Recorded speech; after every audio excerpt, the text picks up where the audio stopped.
بسم اللہ الرحمن الرحیم۔ ہارون الرشید کا وزیر اسمعی شکار پر تھا۔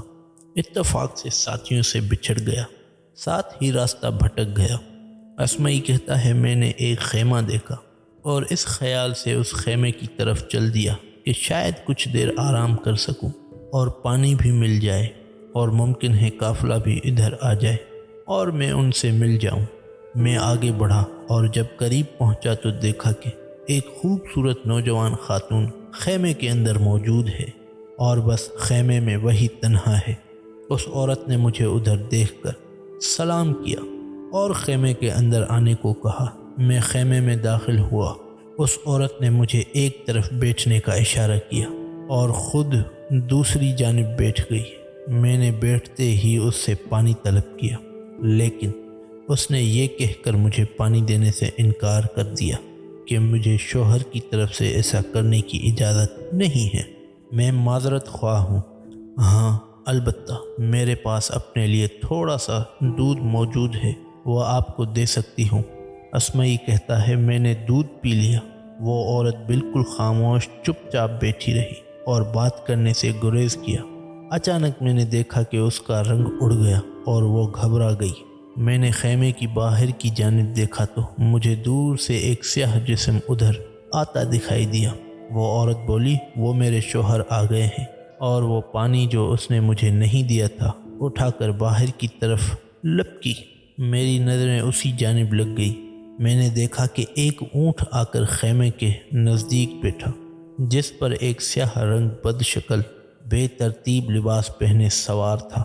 وہ عورت آگے بڑھی اور اس کو اونٹ سے اتارا اور پھر فوری طور پر اس کے سر اور چہرے اور پیروں کو اسی پانی سے دھویا اور انتہائی احترام کے ساتھ اس خیمے کے اندر لے آئی۔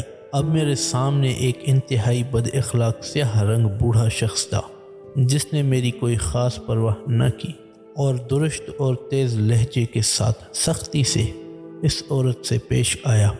اسمعی کہتا ہے اس شخص کی بد اخلاقی اس قدر ناقابل برداشت تھی اور اس کا رویہ اتنا برا محسوس ہوا کہ میں وہاں سے اٹھ کھڑا ہوا اور میں نے اس خیمے کے اندر بیٹھنے سے باہر دھوپ میں ٹھہرنے کو ترجیح دی۔ بالآخر میں خیمے سے باہر نکل آیا۔ اس شخص کو میری کوئی پرواہ نہ ہوئی، البتہ وہ عورت مجھے باہر چھوڑنے کے لیے میرے ساتھ آ گئی۔ میں عورت سے مخاطب ہوا، خاتون، مجھے تعجب ہے کہ آپ ایک خوبرو جوان عورت ہونے کے باوجود اس بد اخلاق بوڑھے کے ساتھ گزر بسر کر رہی ہیں۔ یہ بات کس قدر مشکل ہے۔ عجیب ہے کہ آپ کو اس سے لگاؤ ہے۔ آپ کیوں کر اس کی گرویدہ ہیں؟ اس کے مالدار ہونے پر دل دادا ہو یا حسن و جمال پر یا حسن اخلاق پر، جبکہ میں ان میں سے کوئی چیز بھی بظاہر ادھر نہیں دیکھ رہا ہوں۔ میں نے دیکھا کہ یکدم اس خاتون کا رنگ پھر سے اڑ گیا۔ وہ گھبراتے ہوئے بولی، اسمعی، مجھے آپ سے یہ سن کر اور یہ سوالات کرنے پر تعجب ہو رہا ہے۔ مجھے یہ باتیں آپ سے بعید محسوس ہوتی ہیں۔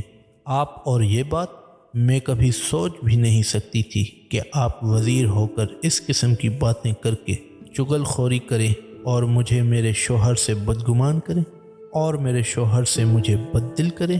پھر اس نے کہا، اسمعی، کیا آپ کو معلوم ہے میں یہ سارا کچھ کیوں کرتی ہوں؟ میں نے حضرت رسول اکرم صلی اللہ علیہ وآلہ وسلم کا فرمان سنا ہے اور اس پر عمل کرنا چاہتی ہوں۔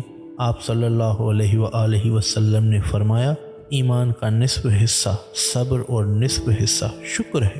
مجھے جوانی، خوبصورتی اور خوش اخلاقی کی نعمت کے بدلے اپنے رب کا شکر کرنا چاہیے، اور شکر یہ ہے کہ اپنے شوہر کی خدمت و تابع داری کروں تاکہ میرا ایمان مکمل ہو اور میں اپنے شوہر کی بد اخلاقی برداشت کرنے پر صبر کرتی ہوں۔ دنیا کا وقت گزر ہی جاتا ہے، میری آرزو ہے کہ کامل ایمان کے ساتھ اس دنیا سے جاؤں۔ تو میرے پیارے دوستو، اسی طرح کی مزید ویڈیوز دیکھنے کے لیے ہمارے اس چینل کو سبسکرائب ضرور کریں اور بیل آئیکن کے بٹن کو دبانا نہ بھولیے گا تاکہ ہماری ہر نئی آنے والی ویڈیوز کا آپ کو نوٹیفیکیشن ملتا رہے۔ اور ہاں، ویڈیو کو لائک، شیئر، کمنٹ کیے بغیر کہیں نہ جائیے گا۔